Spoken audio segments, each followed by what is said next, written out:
Okay, let's cook adobong chicken liver with kangkong. Yan, mainit na yung ano natin. Multi cooker natin. Cooker. Yan, taktak mo iho. Wala na po tayong oil. Baka merong kayo dyan.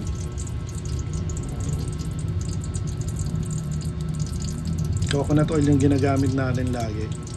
Yan ang healthy coconut oil. Yan. Init na yan. Madaling uminit tong multi cooker, basta takpan mo lang muna.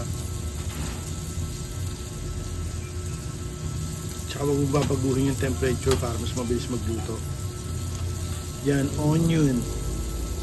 Red onion para mas malasa. Makukulangan ako sa mantika. Wala nang mantika yan. Gamitin natin yung oil ng chili garlic para spicy na. Mahilig po tayo sa spicy. Meron akong video niyan kung paano gawin. Panoorin nyo na lang po dyan sa YouTube. Ayan, lagyan na natin yung garlic. Ang garlic ko po, hindi ko mini-mince. Gusto ko yung medyo chunky. Chunky alulor. Kasi mas masarap yung chunky. Kasi pag yung medyo madudurog na.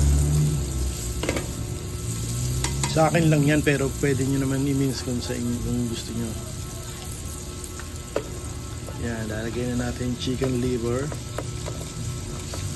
Yung chicken liver natin, yan, yung mga litid-litid di ko na tinanggal. Malinis po yan. Lahat po ng niluluto natin, nahugasan na maigi. Yung gulay. Kahit yung sibuyas, bago ko balatan, mga bawang, hugasan nyo rin kasi kahit lalo pag galing sa kahit sa grocery o kaya sa palengke, dapat hugasan nyo lagi. Takpan natin. Para mawala yung lansa, hayaan mo siyang mag-juice. Mag-juice yan yung atay. Yan. Alam ko, madali lang lutuin to, pero kasi ang mga niluluto natin dito, room cooking lang kasi tayo, yung mabibilis lang. Pero minsan nagluluto tayo ng medyo mahihirapan tayo. Pero puro niluluto natin dito yung mabilisan lang. Pero pwede ka naman din magnilaga dyan tsaka sinigang. Madali lang din. Minsan magpapakita tayo ng mga may sabaw dyan. Pero mostly yung talagang easy to prep and to cook. Dahil yun nga, wala tayong space. Yan. Paminta, crushed black pepper. Masarap kasi yung crushed black pepper Tapos lalagyan natin yan ng pampalinamnam. Old school tayo, wala tayong kasi maalat din naman ang mga cubes Yan, ilagyan natin ng MSG yan. Very easy to cook. Old school, wala nang yung at saka mas mura yung mga magagastos mo pag MSG tsaka lang paminta lang Hindi po masamang gumamit ng MSG huwag po kayo matakot. Basta tama lang sa niluluto niya. Marami na po ako napasukang restaurant na natitinding gumamit ng MSG.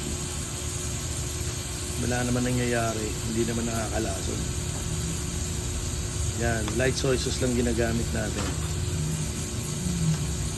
Light soy sauce, tapos cane vinegar yung meron ako yan. Kahit anong vinegar naman pwede. Cane vinegar. Yan. Mga 1/4 cup lang, okay na yan. Tansya ko na kasi yan tag 1/4 cup lang.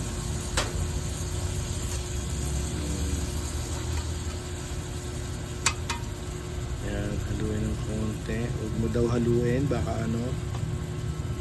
para daw hindi mahilaw. Ako mas gusto ko yung medyo may asim.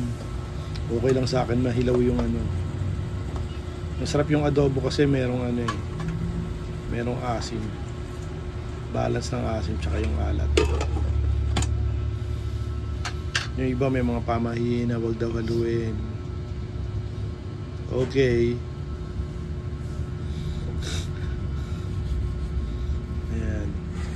Sama mo na kagad. Madali lang i-prep yung lutuin to. Lalo na pag mahilig ka sa liver.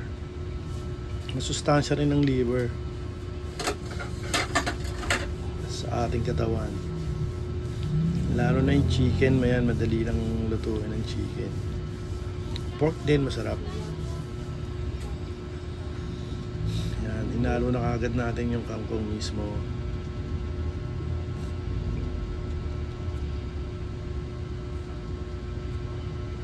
Huwag nyo nang babaguhin yung temperature kung gumagamit kayo nito. Uy, gunting pang longi.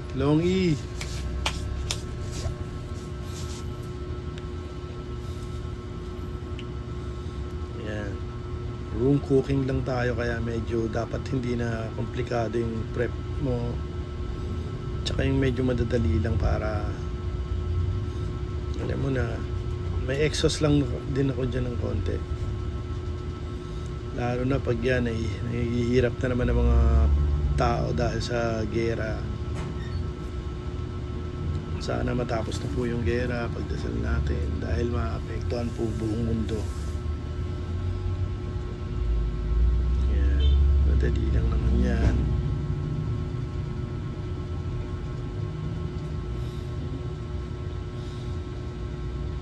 Sa mga ingredients niya, no, napakamura lang po na gastos dyan. Mga 100 ano lang. Magkano ba?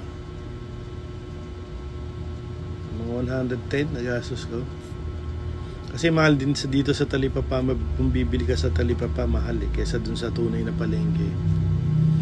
Dito kasi malapit sa amin Talipapa.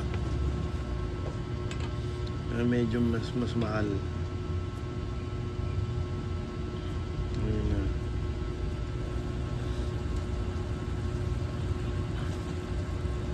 Wala ka nang dadagdag dyan. Meron ng paminta, MSG, toyo at suka. Yun lang. Pag medyo nabitin tayo sa pampalasa,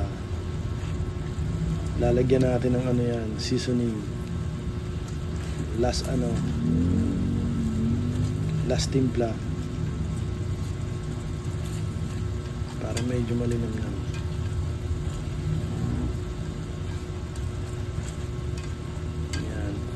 Good poultry na yan. Kung titipid, pwede pang pour yan. Lagyan natin ng seasoning. Medyo nakulangan ako sa linamnam. Mga 1 tablespoon ng seasoning. Hindi yan marami. Mahirap. Mga 1 tablespoon lang ayos na yan. Yan. Chicken liver with kangkong adobo. Solve na ang tanghalian natin. Pwede nyo naman gawing crunchy yung kangkong. Kaya lang mahirap kontrolin dito kasi sa dalawa lang ang temperature nito, isang high tsaka low lang.